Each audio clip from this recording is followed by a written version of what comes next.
Robert Monroe foi mais um pioneiro do estudo da consciência. Ele foi um empresário americano e engenheiro de áudio conhecido pela sua investigação no campo das experiências fora do corpo, de que foi ele o autor da expressão. Ele escreveu 3 livros sobre as suas viagens fora do corpo, os seres que encontrou no mundo espiritual e o que aprendeu. Estão todos traduzidos para português. Viagens fora do corpo. Este é o seu primeiro livro, escrito em 1971. Viagens além do universo, escrito em 1985. A Última Jornada, o último livro escrito em 1994. Na nossa sociedade, os sonhos são muitas vezes descartados como não tendo importância. No entanto, muitas pessoas afirmam ter tido experiências durante o sono que pareciam reais. Por exemplo, um sonho muito comum é o de estar a voar. Estas experiências desafiam a nossa compreensão da consciência. Embora os cientistas tenham em grande parte ignorado estas experiências, é claro que elas são reais para aqueles que as vivenciam.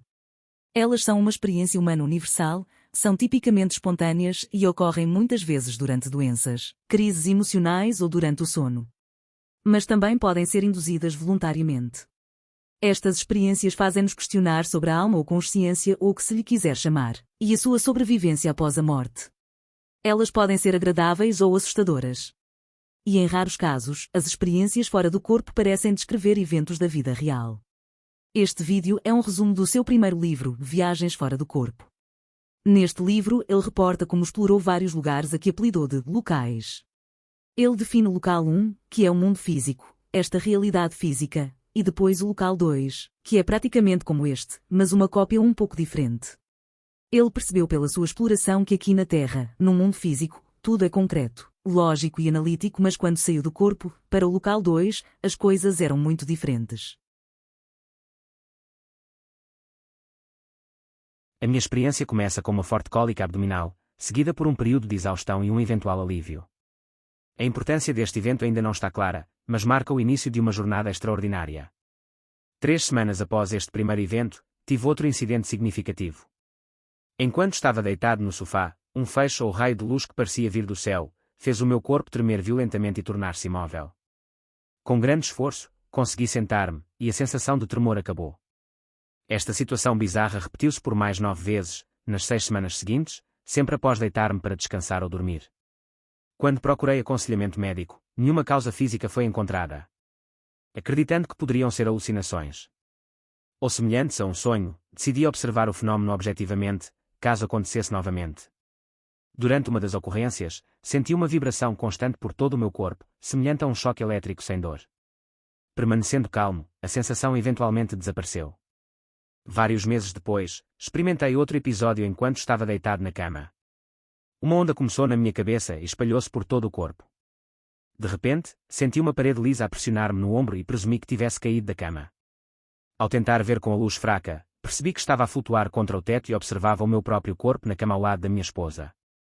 Dominado pela sensação de que estava a morrer e não estava pronto para partir, voltei rapidamente ao meu corpo físico. O meu amigo psicólogo, Dr. Bradshaw, sugeriu explorar o fenómeno mais profundamente. Então, com as vibrações seguintes, reuni a coragem para me dissociar deliberadamente, e acabei a flutuar com sucesso até à altura do teto. No entanto, nas tentativas subsequentes, experimentei um forte impulso sexual, que se tornou um bloqueio mental para a exploração. Com o tempo, comecei a referir-me a esta condição de separação do corpo como segundo estado e ao corpo não físico como segundo corpo. Diante deste fenómeno desconhecido, senti-me compelido a explorá-lo ainda mais. No entanto, o medo de doença mental, o estigma social e a falta de compreensão dos colegas tornaram esta exploração solitária e desafiadora. À procura de respostas, mergulhei em textos religiosos e filosóficos, mas encontrei apenas referências vagas e generalidades. Padres mostraram cautela, considerando-me perigoso ou herético. Nas religiões orientais, houve aceitação, mas também um foco no desenvolvimento espiritual além das minhas capacidades naquela altura. Sentindo-me preso e desesperado, descobri uma comunidade clandestina nos Estados Unidos, composta por indivíduos com experiências e crenças semelhantes. Essa comunidade abrangia diversas áreas e camadas sociais, e os seus membros muitas vezes permaneciam em silêncio. Eles variavam de profissionais em parapsicologia a cartomantes e médiuns de vão de escada. Eles acreditam que o pleno potencial das habilidades humanas e do interior não é reconhecido pela sociedade ou pela compreensão científica atual. A expressão projeção astral é a que usavam para se referir à saída temporária do corpo físico. A palavra astral carrega conceitos históricos ligados ao ocultismo e sugere a existência de um mundo astral para onde as pessoas vão após a morte. Mas até mesmo a Bíblia apoia a existência do segundo corpo, já que a experiência fora do corpo é relatada por santos e figuras religiosas na Igreja Católica e Protestante. No Oriente, o conceito de um segundo corpo é aceito e praticado por adeptos, monges e gurus que possuem poderes mentais e físicos além do conhecimento científico. No entanto, existem raros casos de indivíduos que induzem deliberadamente o segundo estado e movem-se no seu segundo corpo, como Oliver Fox e Sylvan Muldoon. Pesquisas e experiências científicas adequadas são raras na área, e a literatura sobre o assunto muitas vezes entrelaça-se com crenças teológicas, tornando a análise objetiva um desafio. As experiências fora do corpo levantam a questão de para onde se vai durante estas experiências. Parece haver dois ambientes básicos. O primeiro, a que eu chamo de local 1, representa o mundo físico familiar. Navegar no segundo corpo neste ambiente apresenta desafios, pois o segundo corpo viaja quando a mente vagueia, levando a destinos indesejados. As observações no local 1 são frequentemente percebidas em tons de preto e branco, independentemente das condições de iluminação.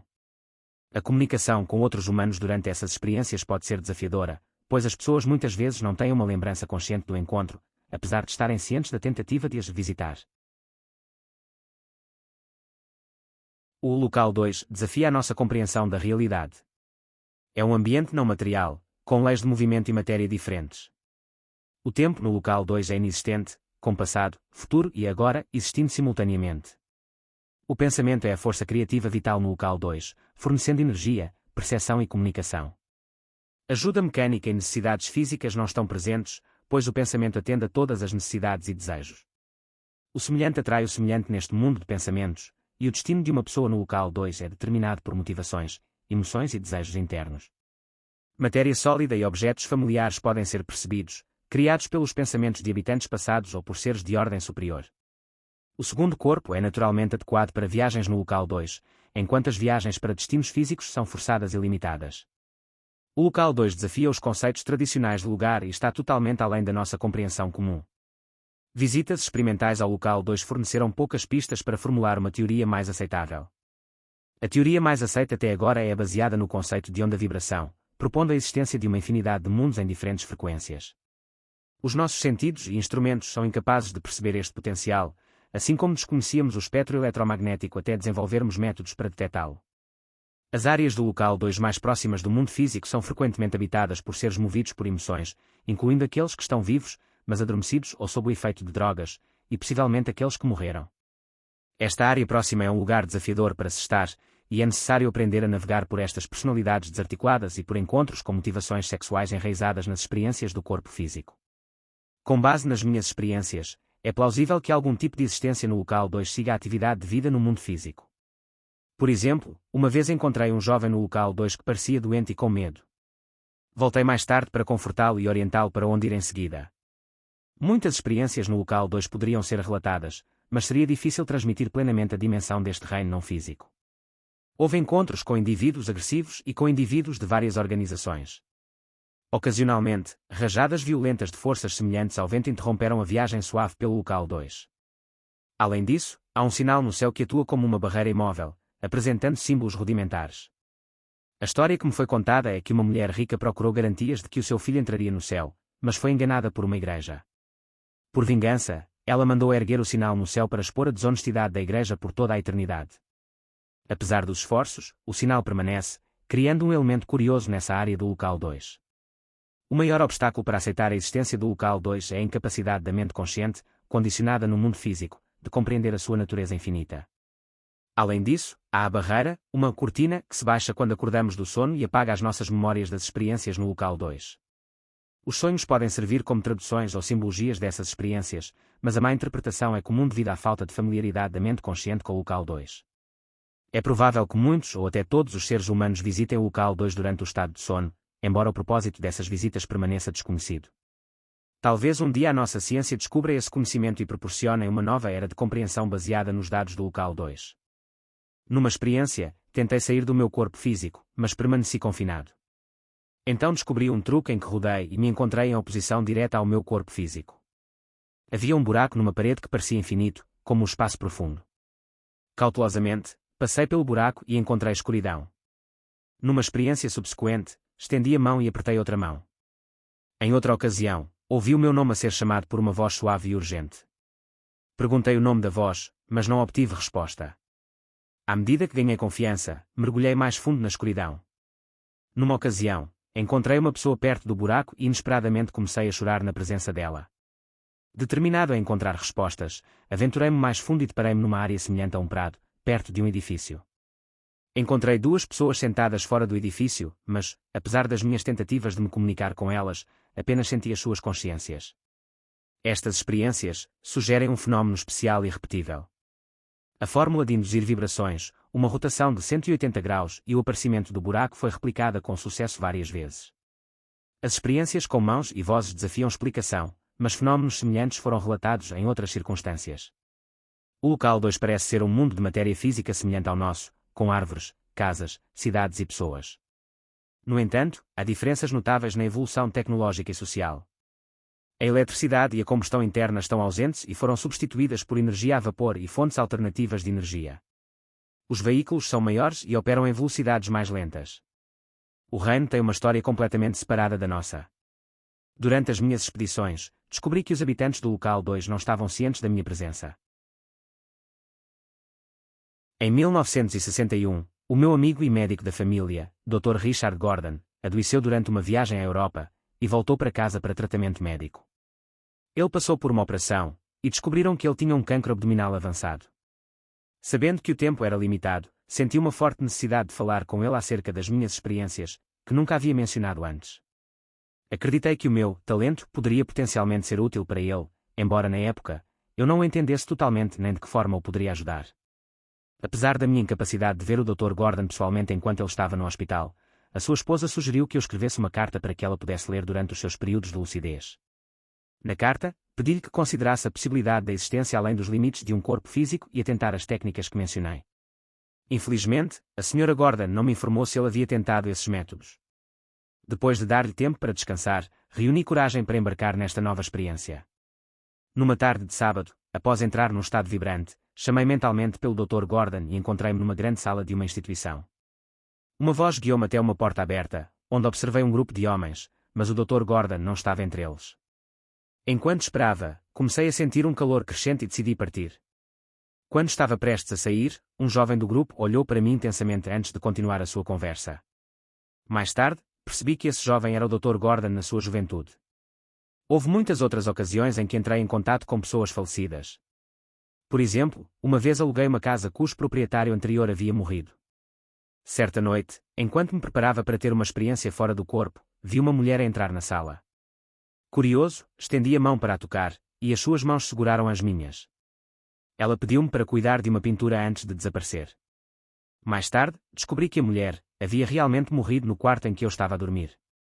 Ao mostrar uma fotografia dela à pessoa que morava ao lado, ele confirmou a sua identidade e contou como ela tinha o hábito de apertar as mãos das pessoas como um gesto de felicidade ou gratidão. Noutra ocasião, um amigo com quem eu costumava discutir pesquisas sobre antigravidade faleceu tragicamente. Enquanto estava numa viagem, ouvi a sua voz incentivando-me a provar a antigravidade por mim mesmo. Quando voltei para casa, descobri que ele havia morrido no exato momento em que ouvi a sua voz. Meses depois, tentei entrar em contato com ele durante uma experiência fora do corpo. Encontrei uma nuvem de gás branco que tomou a sua forma, e ele compartilhou animadamente o que havia acontecido desde a sua morte. Após o falecimento do meu pai, decidi tentar conectar-me com ele durante uma experiência fora do corpo. Encontrei-me numa sala escura, onde encontrei o meu pai. Tivemos uma reunião alegre, mas percebi que ele parecia cansado, e a sua energia dissipou-se rapidamente. Senti que o nosso encontro havia chegado ao fim. Não tenho certeza se tentarei conectar-me com ele novamente. Estas experiências pessoais levaram-me a acreditar na existência de um segundo corpo e no potencial da sobrevivência da personalidade e do caráter além da morte. No local 2, há uma camada ou área que deve ser atravessada, que se assemelha a um oceano cinza-preto cheio de seres curiosos e atormentadores. Mover-se calmamente por essa área traz menos incidentes, enquanto reagir violentamente atrai entidades mais agressivas. Isso pode ser interpretado como as fronteiras do inferno. Pensamentos e motivações têm um papel significativo na criação da experiência de uma pessoa no local 2, atuando como um dispositivo de orientação que determina o destino. Esses destinos podem variar, assemelhando-se a aspectos tanto do céu quanto do inferno. No entanto, as noções tradicionais de Deus e do céu, como as percebemos, não são facilmente encontradas no local 2, o que me leva a questionar se há algo que me está a escapar. Ocasionalmente, no local 2, ocorre um evento misterioso, sinalizado por trombetas. Quando o sinal é ouvido, todos se deitam, arqueando os seus corpos para expor o abdômen, com as cabeças voltadas para o lado. Isso forma uma estrada viva para ele passar. Acredita-se que ele às vezes pode escolher alguém dessa ponte, e essa pessoa nunca mais é vista. Durante a sua passagem, há um som musical estrondoso e uma sensação esmagadora de força radiante. Depois, todos retomam as suas atividades sem mais menção ou pensamento sobre o evento. A experiência é aceita como uma parte comum das suas vidas. Noutro cenário, visitei um lugar ou estado de ser que é difícil de descrever com precisão. É uma visão de paz pura e emoção sublime. Parece como flutuar em nuvens mornas e suaves, cercado por raios de luz sempre em mudança, em tons deslumbrantes. Cada cor traz uma sensação única de tranquilidade e felicidade. É um lugar que parece ser o lar, onde realmente se pertence. Neste estado ou lugar indescritível, enquanto nos movemos pelas nuvens, é cercado por música. É uma música além de tudo o que você já conheceu antes, com harmonias, melodias e contrapontos que evocam emoções profundas e incoerentes. Coros de vozes sem palavras e padrões intricados de cordas harmônicas preenchem o ar, e você ressoa com a música, sentindo-se ligado a ela e parte dela. É uma verdade pura, uma realização do anseio e da nostalgia que você sentiu nas suas experiências terrenas. Neste lugar, você não está sozinho, mas conectado a outros que são exatamente como você, ligados por um grande e completo amor que flui sem esforço. Diferenças de sexo não importam mais, pois você é tanto masculino quanto feminino, e parte de um equilíbrio perfeito. E dentro de tudo isto, você está ciente da existência do Criador de tudo. De cada vez que experimentei este lugar, voltar ao reino terrestre foi difícil, deixando-me com uma sensação de nostalgia e saudade de casa. Muitas vezes, fui auxiliado nas minhas experiências fora do corpo, embora eu não saiba quem são estes ajudantes ou porque eles me ajudam. Eles nem sempre respondem aos meus pedidos de ajuda, mas oferecem assistência quando menos espero. Não são necessariamente amigáveis, mas agem com compreensão e propósito. Confio neles e aceito a sua ajuda sem questionar. Nem sempre os vejo, mas sinto a sua presença e ouço as suas vozes. Numa ocasião, mãos colocaram-me na posição correta quando tive dificuldade em reentrar no meu corpo. Em outra situação, mãos seguraram um livro na frente dos meus olhos fechados, ensinando-me sobre como recriar sentimentos passados. Em outra experiência, um raio de luz branca ofereceu-se para revelar um segredo fundamental, mas fui interrompido antes de receber a resposta. Estas experiências deixaram-me curioso sobre a verdadeira identidade dos meus ajudantes e as possíveis revelações que podem trazer. Durante algumas experiências, ocorreu um efeito colateral de precognição, em estados de relaxamento profundo. Isto envolveu uma experiência semelhante a uma visão, na qual eu mantinha a consciência. Inicialmente, atribuí isto à libertação de material inconsciente. No entanto, uma experiência ocorrida num avião comercial fez-me perceber a sua importância. Testemunhei o processo de embarque, incluindo a presença de um amigo e 3 homens de fato. Eventualmente, o avião caiu ao tentar voar sob alguns fios. Eu sobrevivi ao acidente, e a visão terminou abruptamente. Posteriormente, expressei as minhas preocupações sobre futuras viagens de avião e a possibilidade de vivenciar um incidente semelhante. Mesmo assim, decidi prosseguir com uma viagem importante que havia planeado. Agora, 12 semanas depois, 4 das quais passei no hospital, forneço uma atualização sobre como as coisas se desenrolaram. Primeiro, percebi uma forte sensação de familiaridade no autocarro para o aeroporto, semelhante à experiência de precognição. 4 homens entraram no autocarro, lembrando a interpretação anterior de 3 homens de fato escuro e um de roupas claras. Apesar da incerteza sobre a sobrevivência, decidi embarcar no avião, que voa em baixa altitude e encontrou uma tempestade, o que poderia estar relacionado a um voo sob os fios. 4 dias após o voo, tive um ataque cardíaco. Ele manifestou-se como o cenário de um acidente de avião. Há muitos outros incidentes de precognição registados nas minhas anotações, e quase todos começaram com um som, como um chiar, seguido pela sensação de uma válvula a abrir-se. Estes incidentes incluem prever o alerta de óleo a aparecer no meu carro, ver uma frota de aeronaves incomuns, experimentar o colapso de prédios e observar uma cidade em tumulto e pânico. A confirmação ou negação dessas visões só pode vir com o tempo. Então, o que aprendi com as minhas experiências? No estado não físico, o meu corpo está invertido, como numa imagem ao espelho. Notei também que não tenho roupas nesse estado. Além disso, ocasionalmente, Senti uma forte atração que me trouxe de volta ao meu corpo físico. Assim, comecei a investigar a existência de um cordão conectando-se do meu corpo físico ao segundo corpo. Encontrei uma estrutura semelhante a um cabo que se estende das minhas costas, lembrando as raízes de uma árvore.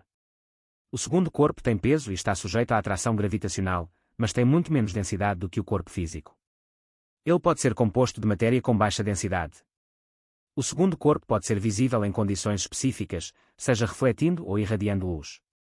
O sentido do tato no segundo corpo é semelhante ao do corpo físico, e ele pode perceber e tocar objetos físicos. O segundo corpo é flexível, pode assumir diferentes formas e pode esticar-se ou ser puxado de volta ao corpo físico. E, finalmente, há uma relação significativa entre o segundo corpo e a eletricidade, e campos eletromagnéticos. Devo distinguir estas experiências do segundo corpo de sonhos intensos e nítidos ou alucinações. Da mesma forma que temos a certeza do nosso estado desperto, a consciência no estado fora do corpo é igualmente nítida. A consciência, a tomada de decisões e a sequência dos eventos são as mesmas que no estado desperto. À medida que a mente se adapta a este estado, ela passa para uma cooperação simbiótica com o inconsciente. A mente mestra, ou supermente, guia as ações da mente consciente sem resistência. Pensamento e ação sincronizam-se, com o pensamento a tornar-se uma força emocional motriz que molda ações. Essa força é fundamental para o movimento e muitas vezes é impulsionada pelas intenções da supermente, embora possamos não compreender imediatamente esses motivos. Suspeito que os sonhos de voar e cair estejam relacionados a encontros no segundo estado. No sono, os sonhos de voar podem ser o reflexo de uma experiência inconsciente fora do corpo, enquanto os sonhos de queda podem espelhar a reintegração no corpo físico. A inteligência no segundo estado é um pouco diferente e a expansão da memória é notável, pois surgem memórias não relacionadas à vida atual. Lembranças de lugares, edifícios e experiências passadas ocorrem. A origem dessas memórias permanece um mistério. No segundo estado, a sexualidade transcende as manifestações físicas. Ela torna-se numa forma profunda de comunhão, muito diferente das experiências terrenas. A conexão íntima espelha o alinhamento dos polos eletrostáticos, exibindo a necessidade de união, uma atração, e o eventual equilíbrio. Em setembro de 1959, ocorreu um encontro crucial no segundo estado. Posicionado acima do meu quarto, senti a presença de uma mulher e um forte impulso sexual surgiu. Esse impulso entrou em conflito com o medo de consequências desconhecidas à medida que ela se aproximava. Com medo do desconhecido, voltei ao meu corpo físico. Refletindo, percebi uma ligação entre a força que permite a dissociação e o desejo sexual. Poderia uma única força sustentar ambos? No entanto, a sexualidade no segundo estado é diferente da sua contraparte física. O condicionamento social desaparece, e os fatores físicos e mecânicos deixam de se aplicar. Não há penetração ou sensualidade. Em vez disso, a atração é dinâmica, semelhante à radiação. O ato não é realmente um ato, mas uma profunda interconexão. Esse evento, que é parte integrante do local 2, assemelha-se a um simples aperto de mãos. Em setembro de 1963, encontrei-me num grupo de cerca de 8 pessoas. Elas eram cautelosas, mas não hostis.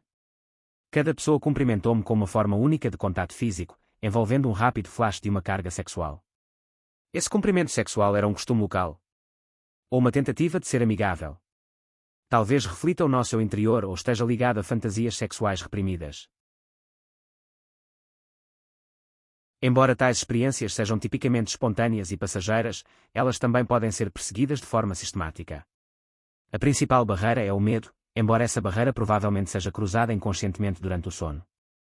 Para superar essa barreira de medo, é essencial a fusão consciente com a supermente inata. O aspecto mais impactante da barreira do medo é o medo da morte. A semelhança entre a experiência fora do corpo e a morte pode evocar reações instintivas. Tentativas iniciais muitas vezes desencadeiam o medo da morte, mas retornos repetidos podem atenuar essa ansiedade. Outros dos aspectos da barreira do medo são o medo de retornar ao corpo físico e o medo do desconhecido. O primeiro pode ser aliviado pela experiência anterior de retornos seguros.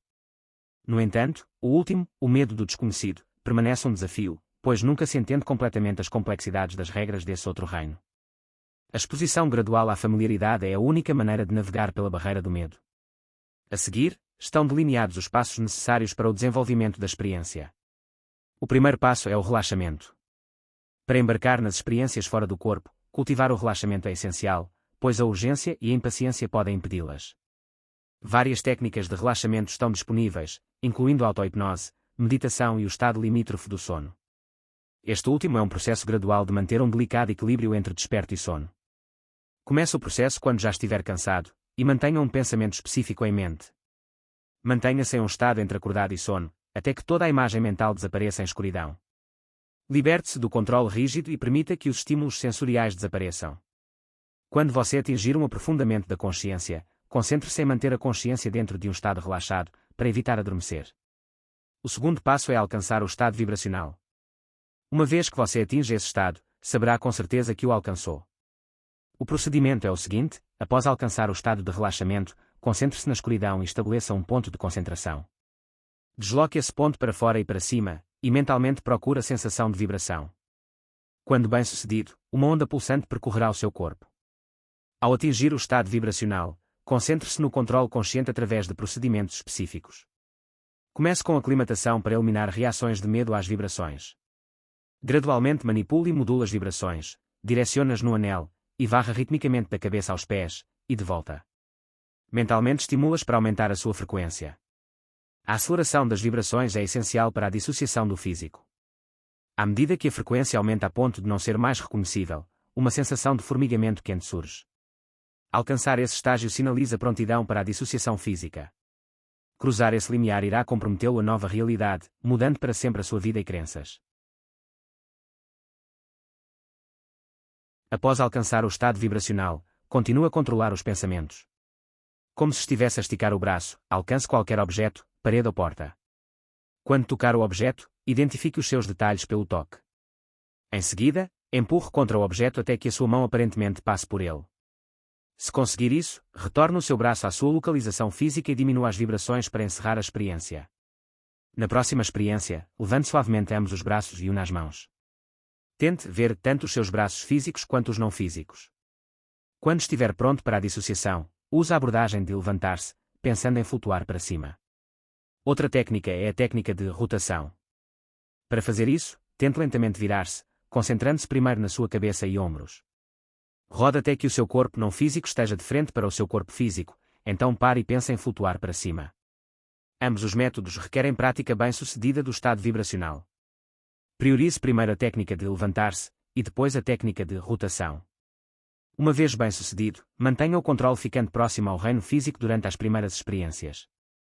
Para retornar, pense no corpo físico, e note a leve sensação de clique durante a reintegração. Progrida separando-se um pouco mais. Mentalmente, deseje ver, evitando o pensamento de abrir fisicamente os olhos. A visão melhorará com a prática. Ao visualizar o seu corpo, mantenha a compostura. Examine o seu ambiente, enquanto se move suavemente. Uma vez que aprenda a aceitar e gerenciar os desejos internos que surgem no segundo estado, poderá prosseguir para viagens mais distantes. Escolha uma pessoa que conheça bem como destino e pense na personalidade dela, em vez da sua aparência. Comece a ver, e estenda-se em direção ao seu objetivo. A experiência está nas suas mãos.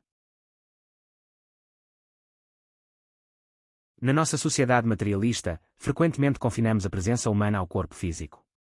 No entanto, a influência da entidade viva estende-se além da consciência.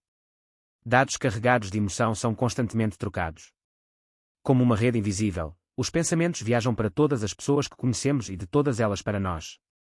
A intensidade emocional dita a força do sinal, não o valor moral.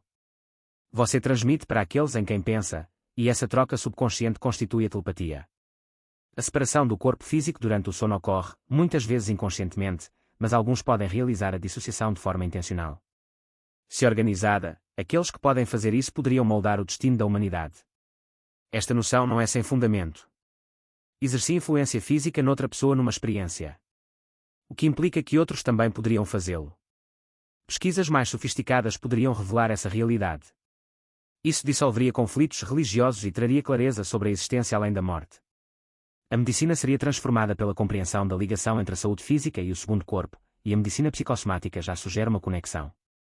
A psicologia e a psiquiatria sofreriam mudanças radicais, reformulando definições e descobrindo as verdadeiras causas das doenças mentais.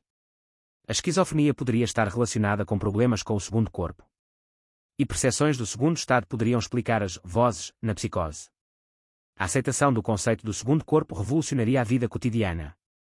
O propósito do sono seria revelado como um processo de recarga.